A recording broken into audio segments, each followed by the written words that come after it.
agora a primeira teoria quântica desenvolvida por Bohr para explicar o espectro atômico discreto do átomo de hidrogênio. É uma teoria voltada para explicar isto. É o que chamamos hoje de átomo de Bohr, ou seja, a concepção de Bohr sobre a estrutura atômica, né? E como ele deu conta de explicar aquele espectro. Foi, claro, merecedor do prêmio Nobel, porque o trabalho dele é absolutamente fantástico, né? Muito bem, esse era o problema que o Niels Bohr se dedicou a ele, explicar, por exemplo, essa parte do espectro do átomo de hidrogênio na região do visível, por exemplo, né? Mas veja, é um espectro discreto, novidade, na verdade, né? Muito bem, ele começou adotando o modelo de Rutherford, que foi, ou que fora descoberto 2 anos antes, porque esse trabalho dele é de aproximadamente 1913, essa teoria dele, e Rutherford desvendou a estrutura do átomo em 1911. Então, ele começou por esse modelo clássico do átomo. E começou com uma hipótese bem simples, e depois foi melhorada, mas não vamos ao caso agora. A primeira hipótese que ele fez foi esta aqui. Qual a hipótese? É que os elétrons se moveriam em órbitas circulares. Pode ser esta aqui, pode ser essa outra órbita circular, essa outra órbita circular. Então, é um modelo planetário. Modelo planetário, né?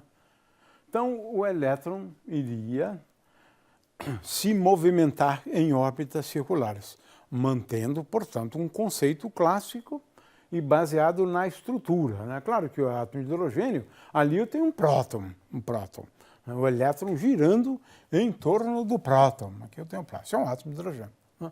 Muito bem. Agora, coisas bem sabidas, né? A energia do elétron, ela é dada pela energia cinética do elétron, mais energia potencial do elétron, que é negativa, porque o próton tem carga igual a do elétron em módulo, mas sinal oposto. Então, veja, essa aqui é a energia potencial, que depende de 1 sobre R. R é esse raio aqui, ou essa distância, já que a órbita é circular, né? Aqui não há necessidade de impor órbita circular, isso aqui é geral, né? Mas para a órbita circular acontece uma coisa interessante, né? Que é, você analisa, né, a equação de movimento e eu tenho que massa vezes a aceleração centrípeta é igual à força, né? A força eletromagnética, ou a força elétrica entre o elétron e o próton. Então, o que eu tenho aqui é exatamente isso. Pode ser analisado também em termos da igualdade entre a força centrífuga e a força elétrica. Também pode ser visto assim, mas agora você se coloca em outro referencial. Não importa, qualquer um dos dois casos a descrição é a mesma. V aqui é velocidade. Outra coisa curiosa é que no movimento circular, né, a energia cinética, né, ela é igual à metade da energia potencial. Agora, é claro que em módulo, né, porque ela é menos, porque a energia potencial é negativa, né? Então, a conclusão é que no caso do movimento circular, a energia do elétron é igual à energia potencial, né, que é esta aqui, dividido por 2. Então tem um 8 aqui, e essa energia é negativa, claro, que é estado ligado, né? É sempre assim. Se eu preciso dar energia para o elétron para arrancar o elétron, então ele tem uma energia negativa, né? Então é isto, essa expressão para energia. Vamos então acompanhar, porque isso é relativamente simples. Aí Bohr teve uma ideia realmente muito interessante, que é a seguinte: ele procurou escrever a energia em termos dessa grandeza física aqui, que é o momento angular. Aqui é claro que estamos falando aqui da componente Z do momento angular, mas o momento angular aqui só tem componente Z. Então eu vou colocar L aqui, tá certo? Mas é componente Z. Né? É M vezes R, né? Ou R vetor P. Né? P é M vezes V. Em resumo, é isto. Né? R é essa coordenada aqui, no caso, é o raio da órbita circular. Então, às vezes, eu uso R aqui como o raio da órbita circular. Então, agora, também, a partir daquela equação anterior, posso escrever que L2 é dado por essa expressão. E eu concluo, portanto, que 1 sobre R, o inverso do raio, se escreve assim em termos do momento angular. Se escreve assim em termos do momento angular. Ora, consequentemente, vamos resumir tudo assim. Né? Tudo assim. A energia é dado por esta expressão. Veja, tem uma grandeza física aqui ao quadrado, vezes a massa do elétron, dividido por 2. E agora é o pulo do gato. A energia é escrita como 1 sobre L ao quadrado. Isso na teoria clássica, sem problema algum. É sempre verdadeiro. Agora vem a hipótese importantíssima, feita por Bohr. Essa hipótese, ela depois foi deduzida com base em regras de quantização. Mas, no momento, vamos esquecer as regras, porque eu vou falar sobre elas daqui a pouco. A ideia de Bohr, ele obteve isso a partir da sua regra de quantização. Né? Ele concluiu que o momento angular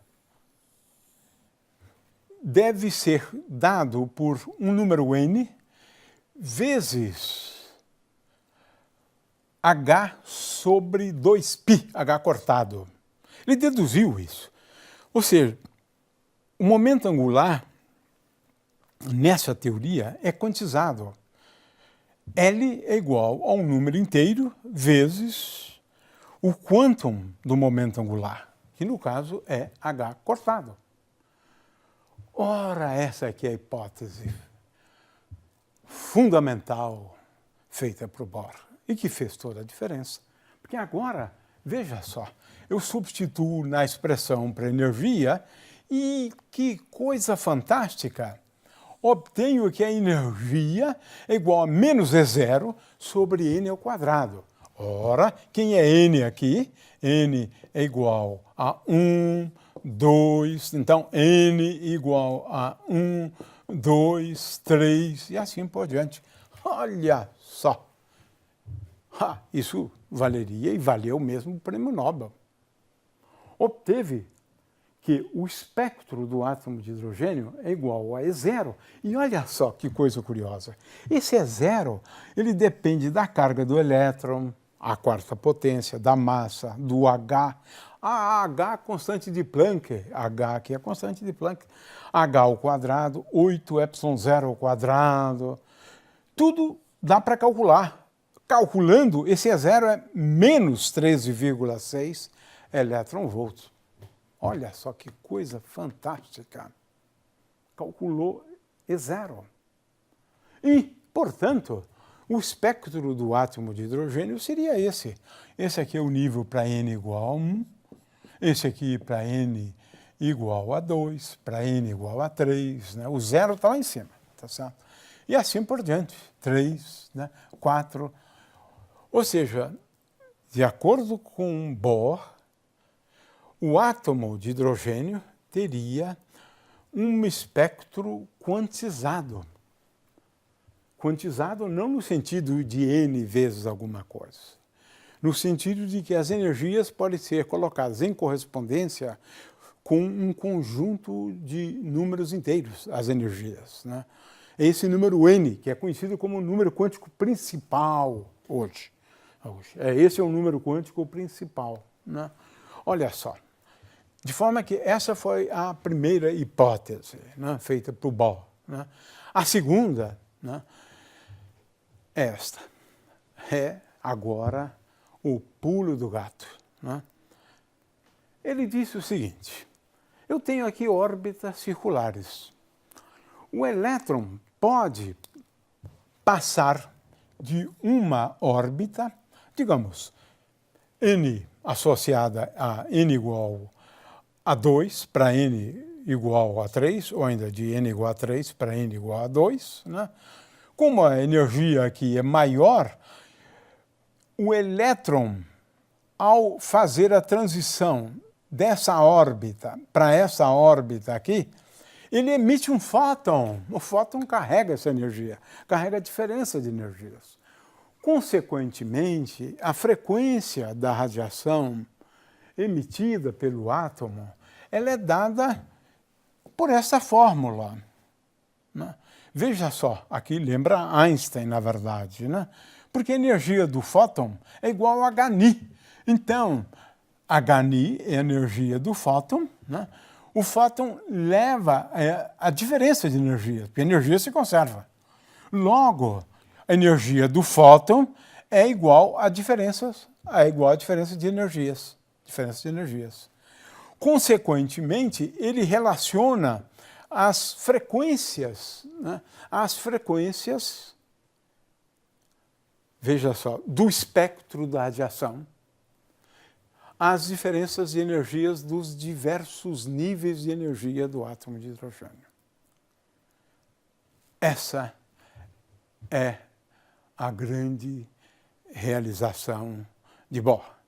Mas vamos a outro aspecto que Bohr acabou resolvendo. Muito bem. Que aspecto seria esse? Bohr descobriu por que o átomo é estável. Descobriu por que o átomo é estável, né? Por quê? Porque em todos os sistemas quânticos, todos, eles exibem um estado conhecido como estado fundamental. Ele tem uma energia mínima. O estado fundamental é caracterizado pelo fato de ter uma energia mínima. O sistema pode ser tão complexo quanto esse aqui. Por exemplo, 1000 moléculas, não importa. Esse sistema sempre tem um estado de mínima energia. Mas isso é fantástico. Por quê? Por quê? Ora, aqui temos o modelo, né, proposto por Bohr, né? Esse aqui é o estado fundamental, é o que tem menor energia. Não há o menor risco dele cair sobre o próton, do elétron cair sobre o próton. Por quê? Porque não tem uma energia mais baixa do que essa. Não tem como ele fazer transição para um nível de energia mais baixo do que essa. Isso, na verdade, assegura as nossas vidas, claro. Vivemos anos e anos, né? Os átomos existem há 13 bilhões de anos aproximadamente, né? Por quê? Eles são estáveis. Estáveis. Bohr descobriu isso, são estáveis. O que significa estável? Tem uma energia mínima. E, tendo essa energia mínima, não há como ele se livrar da energia emitindo um fóton, porque não tem um nível abaixo dele. Não tem. Se tivesse um abaixo dele, ele faria transição para aquele nível, né? É claro que esses níveis de cima, né, eles podem fazer transições para os níveis de baixo. Agora, esse aqui não tem para quem ou como fazer a transição. Né? Para que nível fazer a transição? Porque não existe um abaixo dele. Não existe um com energia abaixo dele. Nossa, isso é fantástico. Explica a estabilidade do átomo, a estabilidade da matéria. É claro que eu posso excitá-lo, isso eu posso, né? Por exemplo, esse aqui eu posso excitar, esse também eu posso excitar, né?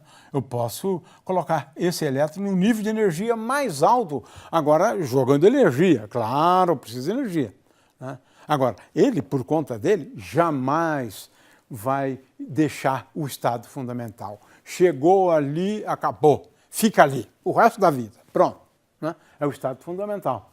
Então, isto aqui é simplesmente fantástico, como eu disse antes, né? Porque sistemas todos, né, têm um nível de energia mais baixo, né? O estado fundamental do sistema é isto, né? E esse estado fundamental, ele é tal que nenhum outro tem tem uma energia menor do que ele. Isso garante.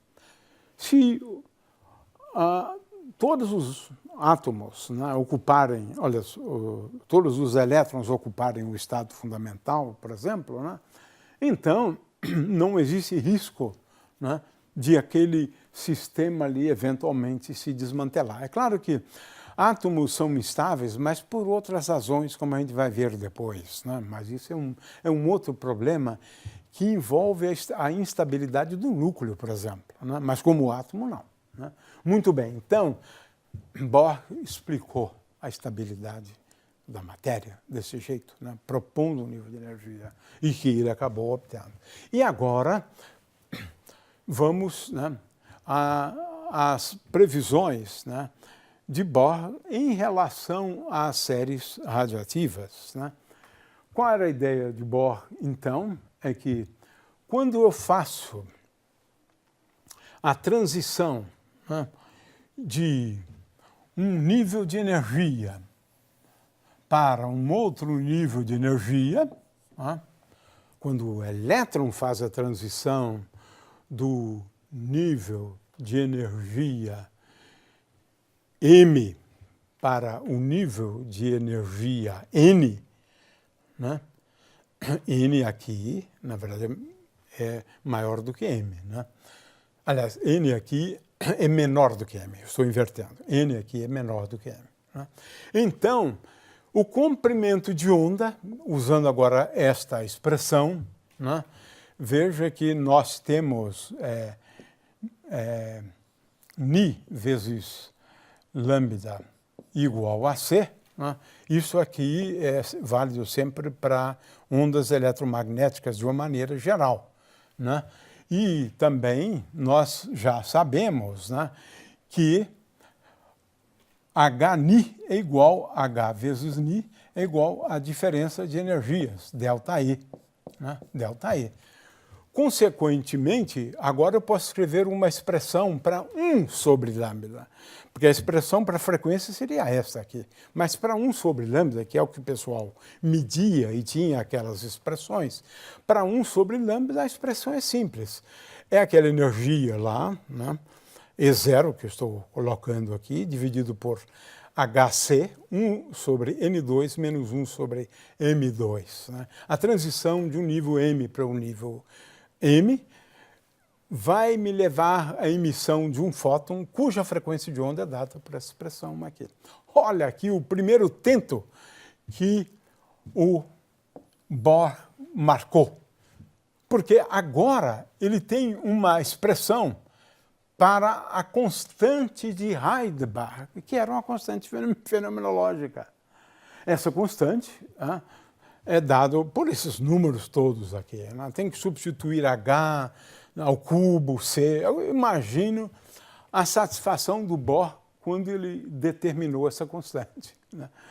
Com base na carga do elétron, da massa do elétron, 1 sobre ε0 ao quadrado, C. Olha só que coisa fantástica. Ele obteve a constante de Heisenberg.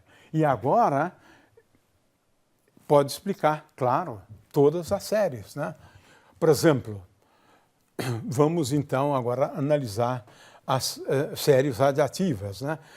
A de Lyman, né? O que a gente tem? De acordo com a teoria de Bohr, ela se explica por conta da transição do elétron de níveis de energia acima de N igual a 2 para N igual a 1. Está aqui. Uma possibilidade, a outra possibilidade, a outra possibilidade, a outra possibilidade. Consequentemente, os comprimentos de onda são dados por essa expressão. Deduziu a expressão de Lyman de 1890. Agora ficou fácil deduzir as demais, claro. Né? A de Balmer. Né? O que a gente tem agora? Vamos considerar o nível associado a n igual a 2. O nível de energia dado por essa expressão aqui. Né? N igual a 2. Aí eu tenho transição do nível n igual a 3, tenho a transição do nível n igual a 4 para o nível n igual a 2, a transição do nível n igual a 5 para o nível n igual a 2, 6, e assim por diante. Temos aqui, portanto, a explicação para a série de Balmer. Né? É claro que aí já ficou fácil para vocês entenderem. Né? A série de Paschen, o que acontece, né, é que nós temos transições para o nível n igual a 3, dos diversos níveis. Nível n igual a 4, nível igual a 5, a de nível igual a 4 é esta aqui, nível igual a 5 é esta aqui, e assim por diante. Né? Tenho aqui, então, já as 3 séries. Né? As séries de Brackett e Pfund é só realmente fazer o mesmo raciocínio. Né? O fato é que Bohr mereceu, e muito, o prêmio Nobel, né? por ter proposto um modelo tão simples quanto esse. Mas agora, pasmem, quando a gente resolve a equação de Schrödinger, os níveis de energia do átomo de hidrogênio são exatamente aqueles obtidos por Bohr, utilizando uma teoria bastante simples. O fato é que essa foi uma das grandes realizações de Bohr. Né? Ou seja, como é que entendemos isso hoje? Se você lançar mão da mecânica quântica não relativística, da equação de Schrödinger, você vai obter o mesmo resultado, agora, dando muito mais trabalho para entender. É claro que quando você lança a mão da equação de Schrödinger, você não entende apenas essa estrutura dos níveis de energia como sendo uma estrutura quântica. Você entende toda a estrutura quântica em termos, né, não somente do número quântico principal, que é n, que é este aqui, mas outros números quânticos. Né? De forma que aí você entende, com uma teoria quântica, toda a estrutura quântica do átomo de hidrogênio. Agora, os níveis de energia que você obtém depois de fazer todas essas contas são exatamente esses, e você então consegue fazer a previsão, né, para todas essas séries exatamente como foi feito por Bohr.